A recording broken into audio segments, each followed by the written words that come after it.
So welcome to the show, Dr. Shalaka Dighe. People have been having pets for a long time. We have grown up in villages with cows, buffaloes, goats, sheep in our backyard. We have been dealing with the animals. I myself grown up in rural Andhra Pradesh. But yet, now suddenly there is this new thing called zoonosis. So has it been there earlier or is it a new occurrence, Dr. Shalaka? As in you're referring to all the fungal infections, the mucormycosis, the aspergillosis, Yeah. the invasive fungal infections. Yeah. See, these infections have always been there. Again, I repeat that it's not novel or new like the coronavirus. They've always been there, but Okay. it's just that we found them in a select group of patients where the immunity is weakened. So add to that the fact that we've used a lot of steroids and tocilizumab to reduce the inflammation in the body for treating COVID. Both these drugs, steroids and tocilizumab, also bring down your immunity.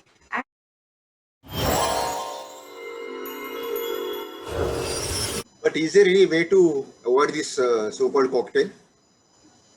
Your steroids and tocilizumab are life-saving drugs. They Okay. will need to be given. But what one needs to remember is while the patient is on steroids, the blood sugar levels have to be very tightly controlled.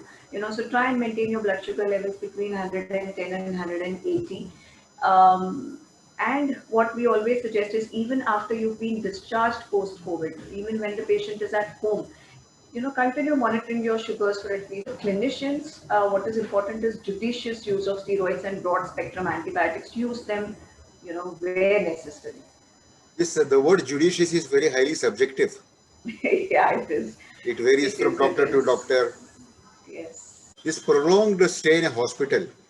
What is the definition of prolonged? Is it beyond 10 days? Because normally, COVID patients are there in a Correct. So anything beyond 2 weeks, the other problem that happens is there's a lot of incidents of hospital-acquired infections as well. And most of these patients who have been in the hospital for say 2 weeks or 3 weeks for COVID, they are all on broad spectrum antibiotics. And that again, is something which you can't avoid because you don't want patients suffering from secondary bacterial infections. yeah So they will need to be given again. But like I said, we need to keep our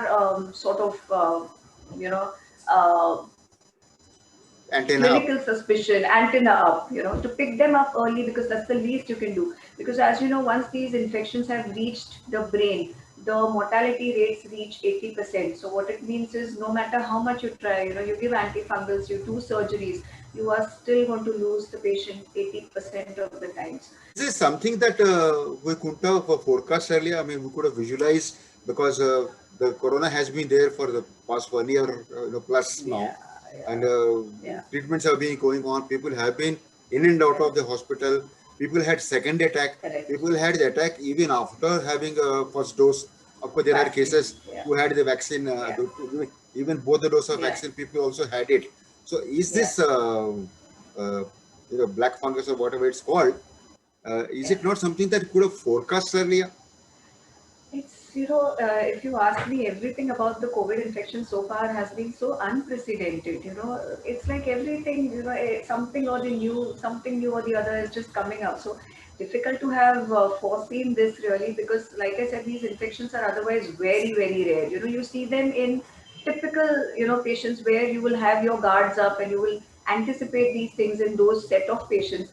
But otherwise, it was something probably would have been difficult to really forecast because like I said, the strain, the strain which has caused this second wave itself is causing some amount of immunosuppression. So I don't think we would have really foreseen that.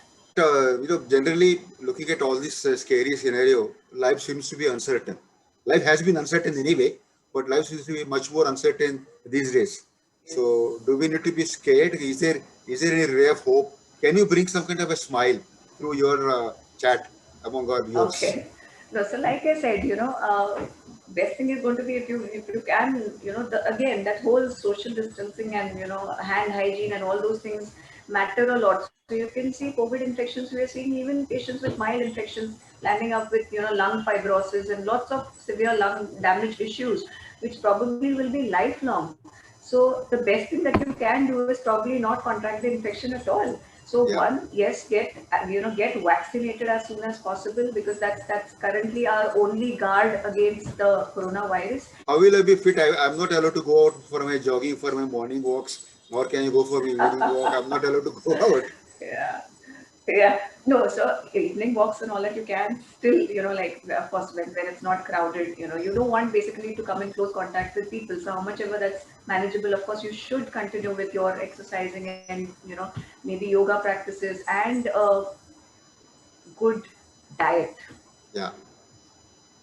Okay. What It, is it's time to sort of probably focus on focus on these diet? things, Focus on because diet. that's all that we have in hand currently. Yeah. I mean, the, Whatever best we can. So sort of the from within, stronger from within. yeah. So back to grandmother's recipes. Yes, yes. I guess it's time for that. Is there anything that we need to be particularly careful about pets? Because most of us do have pets, and doctors have been saying these kind of Correct. infections are spread by the animals. And also, somewhere I read your statement that even animals remain asymptomatic. You can't find out whether they have that infection or not.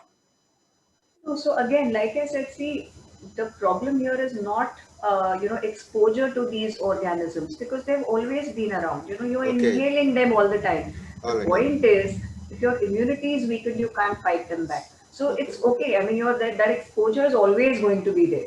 It has always been there, but we were never affected. The problem here is your immunity. So as much as possible, work on it.